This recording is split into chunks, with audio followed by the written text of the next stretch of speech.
natin. Bigat. Wala nun, tas ang sikip ng area nila. So, yon ang ating pangatlong booking, guys. Ay, correction, pangalawa pala. Nag-cancel yung isa. So, yun, waiting ulit tayo. Sana makakuha tayo ng pabulakan man lang. Kasi uwi kami ngayon. Oops, mayroon ulit tayong pangatlong booking. Kaya lang medyo, layo-layo pick up. So, guys. Tapos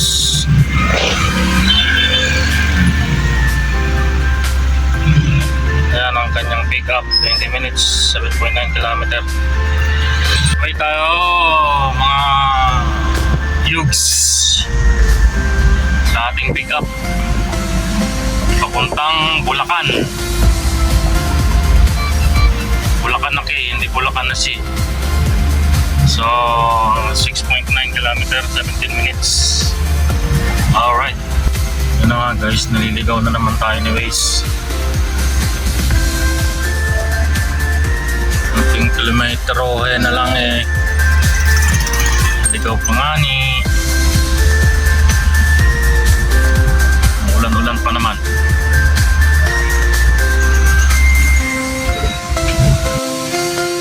Dito na tayo sa ating pick up 600 kilo. Naligaw tayo, ganda ligaw-ligaw. Alright guys, na pick up na natin. At ito na siya. Yun, mga yun. Tela.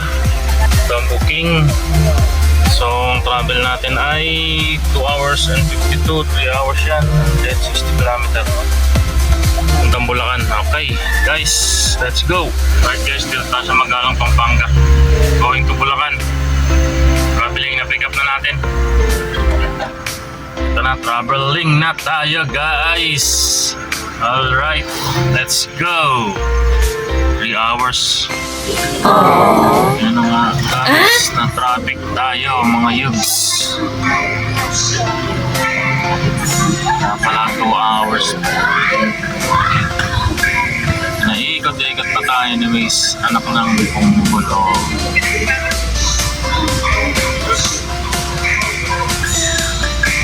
Shit! Traffic nga ni. Time check. 1 hour and 53 minutes, 35 km pa tayo sa drop off. Gas muna tayo, pagas. Try ka muna dyan. Time check is 5:28. Isang oras mahigit pa tayo, 26 km. Traffic tayo, traffic. Ito na nga mga yugs. Nilabi na tayo. Ito natin na-drop. 59 minutes, 17 km.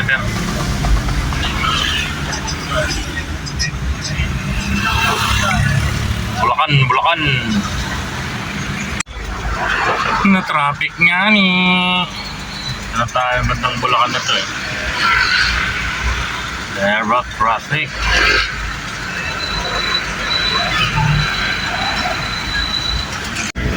Harugudoy na traffic.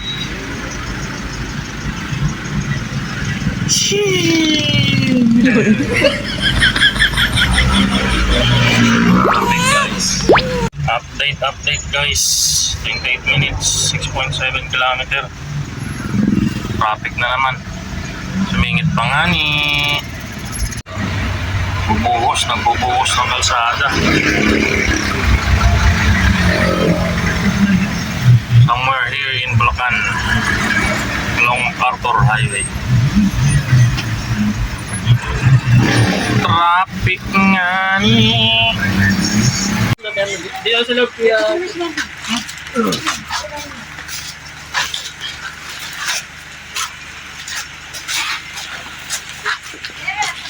At yun na nga guys, umuulan-ulan pa. Na-drop na natin at nabayaran tayo through Gcash. Wala nang pumasok na booking. Try natin kung ano, may pumasok hanggang sa pag-uwi natin. Sheesh! Wow!